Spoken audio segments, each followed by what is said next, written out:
E vamos aí dando sequência ao nosso estudo de ética, o IE Ética, aqui no Trino, para a primeira fase do exame de ordem. Estávamos falando exatamente sobre esse tema aí de sanções e infrações disciplinares. Já vimos as as infrações, agora estamos vendo as sanções. Falamos da censura, falamos da suspensão. Vamos agora analisar os dispositivos que envolvem a exclusão, estampados no artigo 38 do Estatuto, na tela.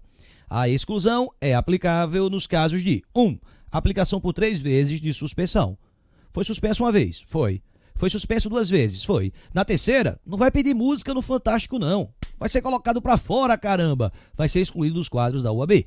Veja que você teve muitas chances e simplesmente aloprou com essas chances. Rafael, significa então que eu não posso ter mais do que 2 suspensões na minha vida toda? Calma. Lembra novamente do que eu mencionei no bloco anterior. Você pode ser reabilitado.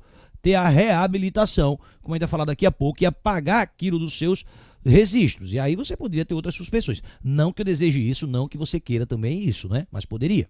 E também, lá no artigo 38, você vai encontrar as infrações definidas no inciso 26 a 28 do artigo 34. São situações mais graves, como crime infamante, fazer falsa prova de documentos da UAB, ser considerado inidôneo. Parágrafo único diz: para aplicação da sanção disciplinar de exclusão, é necessária a manifestação favorável de 2/3 dos membros do Conselho Seccional competente. Então, para colocar para fora, por ser algo mais grave, tem que ter pelo menos 2/3 definido nesse sentido. Então, observe, meus queridos, que nós falamos aqui da multa, falamos da censura, falamos da suspensão, falamos da exclusão. Vimos até a possibilidade da censura ser convertida em advertência. E quanto à multa, só para você poder relembrar, o artigo 39 diz exatamente isso. Leia aí o artigo 39. A multa variável entre o mínimo correspondente ao valor de uma anuidade e o máximo de seu décuplo é aplicável cumulativamente com a censura ou suspensão em havendo circunstância agravante. Como eu já disse, não cabe ela junto com a exclusão, já que ele já teria sido colocado para fora. Bom, visto isso aqui, o artigo 40, a gente também já trabalhou esse artigo 40. Antes de passar para a leitura dos demais dispositivos, que são bem importantes, eu quero mostrar para vocês a dica que os professores de ética costumam utilizar aí em todo o Brasil. Vejam, na hora da sua prova, veio uma questão, traz um caso hipotético, você não sabe se aquilo ali é caso de exclusão, se aquilo ali é caso de suspensão, se aquilo ali é caso de censura. O que é que você pode fazer? Você pode construir essas colunas que estão aqui, começando pelo mais grave, mediano e depois censura. E você vai colocar o chamado fix-fric com cifrão. Como é, Rafael? É exatamente isso aqui, ó, o fix. Observa aí. O fix, fric com cifrão. Como assim, Rafael? Eu sei que foi meio viajado aí na maionese, né? Mas só para você poder entender. Hipóteses de exclusão. Casos mais graves, exclusão. Como é que vai funcionar? Nesses casos mais graves, você vai fazer o fix. Ou seja, fez falsa prova. Nunca frequentou a faculdade de Direito, foi numa gráfica, imprimiu um diploma e botou para dentro. A UAB descobriu. A UAB vai fazer o quê? Vai colocar para fora, meu amigo. Exclusão, tchau. Óbvio isso, lógico. Inidoneidade moral. Você viu comigo, lá no artigo 8º do Estatuto, que para ser declarada a inidoneidade tem que ter pelo menos 2/3 dos membros daquele respectivo conselho seccional. Claro que vai lhe dar direito contraditório, direito de ampla defesa, você vai poder falar que a pessoa é idônea e tudo mais. Mas, sendo declarada a inidoneidade, para fora também, meu amigo, tchau. Praticou crime infamante, aquele crime de alta reprovação social, pedófilo, estuprador e tudo mais, para fora. Ou o S de 3 suspensões. Como eu disse, não vai pedir música no Fantástico, não. Vai ser colocado para fora. As hipóteses agora de suspensão, como é que funcionariam? Hipótese de suspensão, você vai envolva valores. Tipo o quê? Solicitar, receber valores, locupletar-se, não prestar contas, dever valores para a OAB. Lembrando que neste caso, como eu já disse aí no bloco anterior, entendimento jurisprudencial é de que não poderia suspendê-lo. Praticou fraude processual, reteve indevidamente autos, a inépcia profissional. Aquele caso aí polêmico que eu comentei no final do bloco anterior e continua agora. A parcela da doutrina entende que só poderia voltar quando fizesse um novo exame de ordem, o que eu não concordo. Imagina que você está advogando há 10 anos, já segmentado em uma área, trabalhista, previdenciária. Fazer com que você volte para realizar o exame de primeira fase, de segunda fase, me parece um pouco cruel. Acho que a OAB tem outros mecanismos, aquele conselho seccional, para verificar que o advogado pode voltar a atuar. Pós-graduação, custo de prática, custo de audiência, bota um advogado para ficar atuando juntamente com ele durante um período, enfim. Mas há quem diga assim, novo exame de ordem. Então, inépcia profissional também é caso de suspensão, até provar reabilitação. Conduta incompatível, aqueles casos escandalosos, como nós já falamos, e a ideia da reincidência. Cuidado, não é 3 reincidências, basta ser reincidente que já pode ser suspenso. Rafael, então para o resto da vida, já falei pela 1000ª vez, vou falar daqui a pouco para vocês sobre o caso de reabilitação, tá bom? Se na hora da prova você não encaixou nem nas hipóteses de exclusão e nem nas de suspensão, aí, meu amigo, você vai colocar todo o restante na hipótese de censura. Isso talvez facilite a sua vida no momento de responder uma questão para a primeira fase do exame de ordem. Fechado? Vamos voltar aí para o nosso material. Olha aí, antes de falar sobre prescrição aqui, eu preciso que você entenda a previsão do artigo 42. Vamos logo para o 42. Olha o que diz o artigo 42. Fica impedido de exercer o mandato o profissional a que forem aplicadas as sanções disciplinares de suspensão ou exclusão.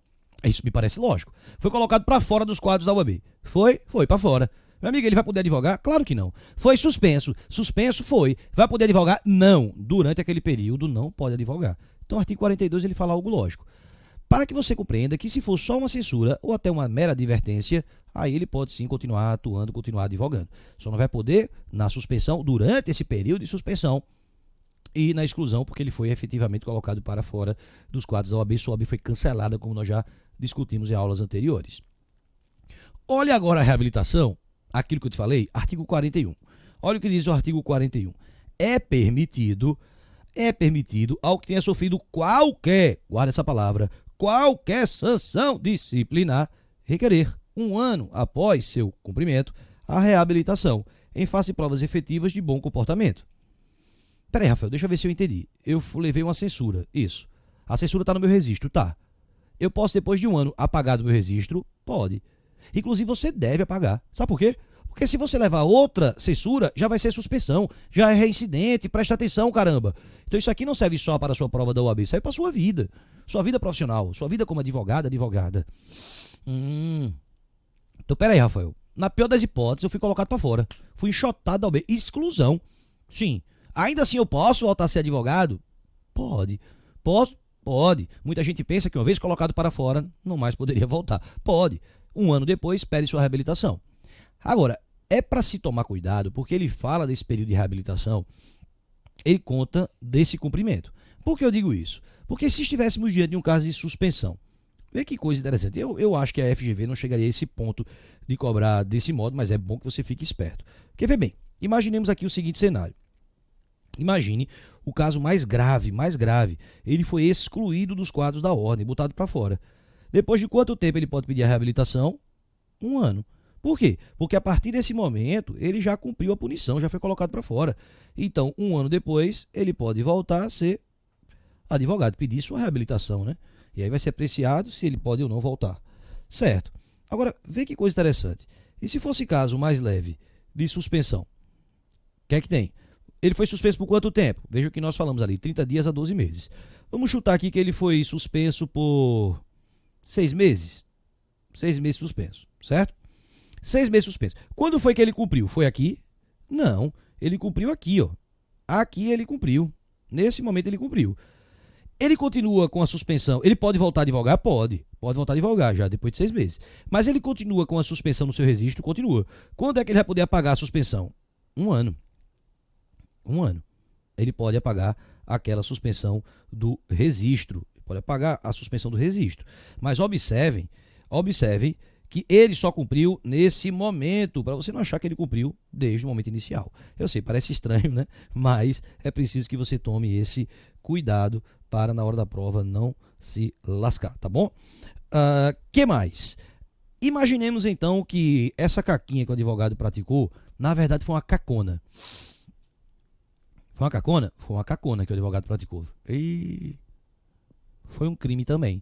O parágrafo único do artigo 31 vai dizer o seguinte: parágrafo único, ele diz: quando a sanção disciplinar resultar da prática de crime, o pedido de reabilitação depende também da correspondente reabilitação criminal. Esse é outro problema, porque muitas vezes o advogado ele já pode ter cumprido o prazo de 1 ano para pedir a reabilitação, mas ele ainda não está reabilitado lá na área penal, processual penal. Então é primeiro preciso que ele se reabilite lá na área criminal. Vejam, o prazo administrativo já foi cumprido. Não é reabilitou criminalmente depois de 1 ano para reabilitar. Não, já reabilitou na esfera administrativa, já está reabilitado. Mas vai ter que esperar a reabilitação criminal. Muito cuidado, tá bom? Bom, em linhas gerais, essa é a parte que envolve infrações. Agora vê que coisa interessante. Opa, voltando para o nosso material. No nosso material, observa prescrição e a prescrição intercorrente. Vejam, o poder de punir concedido para o Estado, aqui eu estou falando de direito penal mesmo, ele não é eterno.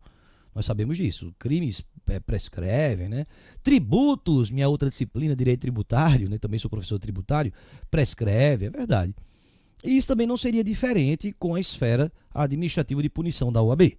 O que eu quero aqui, em linhas gerais, que você entenda, é que não pode o advogado, a advogada, ficar todo o tempo todo, nas mãos do poder punitivo da OAB. Exatamente por isso que nós temos também que analisar esse prazo de prescrição e prescrição intercorrente. Por quê, Rafael? Porque isso é objeto de questões. Várias questões em primeira fase da OAB. Em determinado momento, a OAB não vai mais poder punir aquele advogado. Certo, vamos então realizar a leitura dos dispositivos lá do Estatuto. Opa, calma aí, dispositivo do Estatuto, peraí, só um minuto. Agora, vamos lá, olha aí, dispositivo do Estatuto, artigo 43. Ele vai falar assim: a pretensão, a punibilidade das infrações disciplinares prescrevem 5 anos, contados da data da constatação oficial do fato. Ou seja, o que eu posso, portanto, afirmar, gente, é que esse prazo de prescrição, esse prazo prescricional, ele será um prazo de 5 anos. Um prazo de 5 anos. Prazo de prescrição 5 anos, Rafael, para mim ficou muito fácil. Ficou fácil para você? Que bom que foi fácil para você, hein? Quer dizer, então, que o prazo é de 5 anos.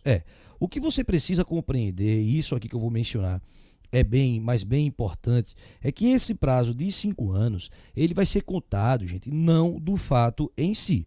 Isso aí é algo importante que você deve tomar muito cuidado. Em verdade, ele vai ser contado da constatação oficial do fato perante a OAB. Constatação oficial do fato, sim. Ele deve ser contado da constatação oficial do fato. Rafael, não entendi. Imagine que o advogado praticou uma infração, vamos imaginar que o advogado praticou uma infração há 10 anos atrás. Sim, 10 anos atrás ele praticou uma infração. Eu estou procurando aqui algo para mostrar para vocês, tá? Não se preocupe. Ele praticou uma infração há 10 anos atrás, mas só foi constatado depois. O prazo de 5 anos que a OAB tem para iniciar o processo disciplinar e realizar, portanto, a punição, contará de quando? Contará de quando o fato foi praticado? Não, contará do momento em que a OAB tomou constatação oficial. Então, cuidado, tá? Esse prazo de 5 anos, ele é contado da constatação oficial e não do cometimento da infração. E aí vem o Estatuto e ainda diz o seguinte, ó, parágrafo 1º. Vamos lá. 5 anos para dar o pontapé, para iniciar o processo, certo? O processo foi iniciado no prazo correto, Rafael. E agora? E agora? Sim, e agora a OAB vai ter que correr para punir ele, para investigar se ele realmente vai ser punido ou não. Lembre que nem todo processo disciplinar contra advogado efetivamente vai virar punição contra ele. Pode ser apenas um cliente insatisfeito, uma briga de vizinhos, um invejoso, uma invejosa, o inimigo, a inimiga. Enfim, cuidado. Mas iniciou-se o processo no prazo. O processo pode ficar lá apodrecendo nas prateleiras da OAB? Não. É exatamente por isso que o parágrafo 1º diz: aplica-se a prescrição a todo processo disciplinar paralisado por mais de 3 anos, pendente de despacho ou julgamento, devendo ser arquivado de ofício ou a requerimento da parte interessada, sem prejuízo de serem apuradas as responsabilidades pela paralisação. processo entrou na data correta. Ele está correndo, está andando regularmente? Está. Então, meu amigo, ele vai até por advogado. Mas imaginemos que em determinado momento o processo parou. Ficou 1 ano, 2 anos, 3 anos paralisado, sem despacho, sem julgamento. O advogado, o próprio advogado que está respondendo pelo processo, ele pode se apresentar lá e dizer, olha, eu quero requerer o arquivamento. Por que arquivamento? Porque ficou 3 anos parado. Aí é verdade, a OAB vai ter que arquivar. Ou a própria OAB de ofício. Vez ou outra, a OAB, o Conselho Seccional, vai fazer aquela limpa de processos. Vai verificar uma porrada de processos e vai sair arquivando de ofício, todos eles. Então, cuidado com isso. O processo também não vai ficar ad eterno paralisado para esperar punir o advogado. É exatamente por isso que se aplica o prazo de prescrição intercorrente, que seria um prazo de 3 anos. Cuidado, eu não estou dizendo, criatura de Deus, que o prazo é para ser somado não, viu? Não é 5 anos mais 3 anos, o prazo é de 8 anos. Pelo amor de Deus, claro que não. Isso aqui é um prazo para dar o pontapé inicial. Depois não se fala mais de 5 anos. O que se pode falar é de 3 anos e ainda assim se o processo ficar paralisado, parado. Então, muito cuidado, tá bom? E para fechar, olha o que diz o parágrafo 2º. A prescrição interrompe-se. Ou seja, quando eu falo interromper, lembra, volta a contar o prazo, tá? 0. 1. Pela instauração de processo disciplinar ou pela notificação válida feita diretamente ao representado. E 2. Pela decisão condenatória recorrível de qualquer órgão julgador da OAB. Pronto. Então nós falamos aqui, nessa nossa aula, sobre a ética do advogado, lembrando que ainda existem coisas do Código de Ética para serem analisadas. Falamos sobre as infrações, lemos todo o artigo 34 na correria, mas a gente realizou a leitura desse artigo 34. E também vimos as sanções. Dentro das sanções, 4 modalidades. 4, multa, que só pode ser aplicada com censura ou suspensão. E também vimos a exclusão. 4 penalidades ali. Vimos circunstâncias atenuantes, circunstâncias agravantes, vimos então a reabilitação e vimos o prazo de prescrição. O que é que eu vou fazer? Considerando que nosso bloco aqui, nossa aula, conseguiu fechar antes do tempo, eu vou te mostrar aqui uma questãozinha que já caiu em prova da UAB que envolve esse tema de prescrição. Presta bem atenção. Olha aí o que diz a questão. A advogada Dolores, e só para você poder entender, é por isso que eu estava aqui com a cabeça baixa, eu estava procurando nos meus arquivos aqui no meu computador essa questão para mostrar para vocês, tá? Então já peço desculpas aí. Ó, a advogada Dolores cometeu infração disciplinar sujeita à sanção de suspensão em 12 de julho de 2004. Em 13 de julho de 2008, o fato foi oficialmente constatado, tendo sido encaminhada a notícia a certo conselho seccional da OAB. Em 14 de julho de 2010, foi instaurado o processo disciplinar. Em 15 de julho de 2012, foi aplicada definitivamente a sanção disciplinar de suspensão. Sobre o tema, assinale a afirmativa correta. O que eu sempre costumo falar para os alunos é, não tenha vergonha de escrever, de rabiscar sua prova. Aquele caderno de prova que você tem as questões, ele vai para o lixo. Então você pode até levar para casa para conferir, mas depois você não vai ficar com aquilo ali guardado. Passei no AB, vou guardar de recordação. Vai não, você vai rasgar e jogar fora. Então não fica com peninha do papel não. O que você não pode rabiscar, rasurar, é a folha de resposta que você vai mandar. Aquela que você pinta as bolinhas que você vai mandar para a FGV. Mas essa outra, rabisque, anote e veja que ele trouxe várias datas, caramba. Então usa isso. Vamos lá. Primeiro, a infração disciplinar sujeita à suspensão. Essa infração aconteceu quando? Em 12 de 7 de 2004, né? Então vamos lá. Vamos lá, deixa eu achar aqui. Pronto. Então vamos nessa. O fato aconteceu quando? O fato aconteceu em 2004. 2004. O prazo de prescrição de 5 anos conta do fato? Não. Conta do fato? Não. Conta da constatação oficial.